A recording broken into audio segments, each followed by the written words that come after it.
Hi, gentlemen. How are you? Hey, Sydney. How are you? But how's everything going? Yeah, good. It's going. All right. It's going, right? Well, thank you guys so much for joining us today. I mean, from the beginning, the opening song selection of the show kind of just embodies everything that people love and hate about Central Park. So I wanted to start off and ask you guys, what do you love and hate the most about Central Park? I mean, us New Yorkers, we have such a love-hate relationship with it. But I wanted to ask you guys, what is the top things that you love and hate about Central Park? As not a New Yorker, I love it. I don't really have the hate side of it. I've never been anywhere like it. And what I love most is just the ability that you have to get lost in it. The last time I was in New York, just a while ago, I went on a run through Central Park and ended up running 5 times as long as I thought I would because I couldn't find my way back to the hotel I was staying at. You got a little more exercise than planned, huh? Yeah. How about you, Steve? Yeah, yeah, that's the cool thing about Central Park. I actually read a lot about Central Park when I first lived in New York because I was fascinated by it. And one of the interesting things about it is that it was designed um, so that there would be no direct route from one end, either east or west or north or south.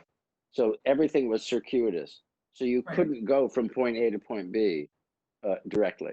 right, And those later those what you use is like across 72nd Street and across or wherever those cross streets are. yes, Those were put in later, but originally it was designed so that you were meant to get lost. right. That was the point of it, which I think is so cool, and that's the thing that I really really love about it. The thing I didn't the one thing I don't like about it is was the amount of vermin in the park. That was Yes. always disturbing. We were sitting there, it's a beautiful day, and you look at the things, and then like a family of rats running by. That was so nice.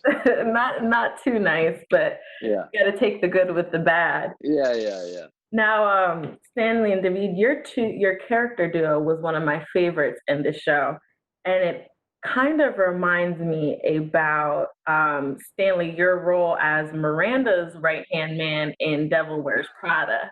The Yeah. character correlation just reminded me so much.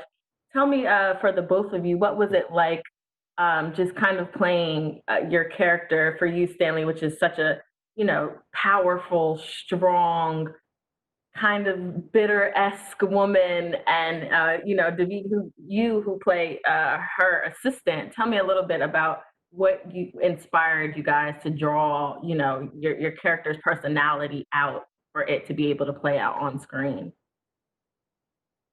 Well, the it was all there on the page. It was beautifully written, and it was just so funny that it was kind of like I say, it was all there. It's fun to play an incredibly horrible person Yes. who has practically no redeeming qualities at all. And yes, you're right. That relationship is not dissimilar from the Yeah. one in the Devil Wears Prada, I suppose. Yeah. How about you, David? Yeah, I mean, they're so great. These guys know comedy so much, so it's all there. Like the rhythms are all there. As soon as you read a line, you know exactly how, like the pace at which to say it, and it's Yeah. just yeah. So it's hard to take credit for any of the choices from my end because I just speak in my normal voice, and apparently it sounds like Helen, and I say the words as they're written, and they're super funny. It So definitely, it just worked. The chemistry, even though you guys were probably apart, it was just all there on camera. So thank you, gentlemen, We're, so much. yeah. Thank you very much. All right, take care. Thank you.